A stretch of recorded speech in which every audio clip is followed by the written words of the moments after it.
The issue before the Council today is not the character of the government of Venezuela. The issue is whether any member state, by force, coercion, or economic strangulation, has the right to determine Venezuela's political future or to exercise control over its affairs. This question goes directly to Article 2, Section 4 of the United Nations Charter, which prohibits the threat or use of force against the territorial integrity or political independence of any state. The Council must decide whether that prohibition is to be upheld or abandoned. Abandoning it would carry consequences of the gravest kind. Let me offer some background. Since 1947, the United States foreign policy has repeatedly employed force, covert action, and political manipulation to bring about regime change in other countries. This is a matter of carefully documented historical record. In her book, Covert Regime Change, political scientist Lindsay O'Rourke documents 70 attempted U.S. regime change operations between 1947 and 1989 alone. These practices did not end with the Cold War. Since 1989, major United States regime change operations undertaken without authorization by the Security Council have included, among the most consequential, Iraq 2003, Libya 2011, Syria beginning in 2011, Honduras 2009, Ukraine 2014, and Venezuela from 2002 onward. The methods employed are well established and well documented. They include open warfare, covert intelligence operations, instigation of unrest, support for armed groups, manipulation of mass and social media, bribery of military and civilian officials, targeted assassinations, false flag operations, and economic warfare.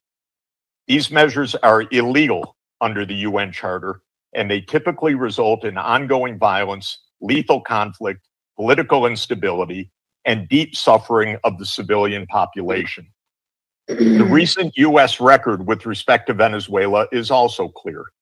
In April 2002, the U.S. knew of and approved an attempted coup against the government. In the 2010s, the United States funded civil society groups actively engaged in anti-government protests. When the government cracked down on the protests, the U.S. followed with a series of sanctions. In 2015, President Barack Obama declared Venezuela to be, and I quote, an unusual and extraordinary threat to the national security and foreign policy of the United States. In 2017, at a dinner with Latin American leaders on the margin of the UN General Assembly, President Trump openly discussed the option of the U.S. invading Venezuela to overthrow the government. During 2017 to 2020, the United States imposed sweeping sanctions on the state oil company PDVSA. Oil production fell by 75% from 2016 to 2020, and the real GDP per capita declined by 62%. The UN General Assembly has repeatedly voted overwhelmingly against such unilateral coercive measures. Under international law, only the Security Council has the authority to impose such measures. On the 23rd of January 2019, the United States unilaterally recognized Mr. Juan Guaido as interim president, and a few days later froze approximately $7 billion of Venezuelan sovereign assets held abroad and gave the designated authority over certain of these assets.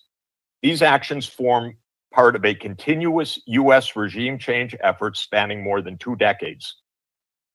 In the past year, the United States has carried out bombing operations in 7 countries, none of which were authorized by the UN Security Council, and none of which were undertaken in lawful self-defense under the Charter. The targeted countries include Iran, Iraq, Nigeria, Somalia, Syria, Yemen, and now Venezuela. In the past month, President Trump has issued direct threats against 6 UN member states, including Colombia, Denmark, Iran, Mexico, Nigeria, and of course, Venezuela. Members of the Council are not called upon to judge Nicolas Maduro.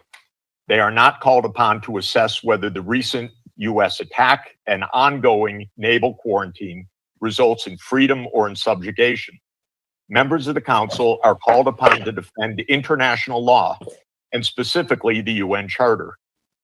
The realist school of international relations, articulated most brilliantly by John Mearsheimer, accurately describes the condition of international anarchy as the tragedy of great power politics.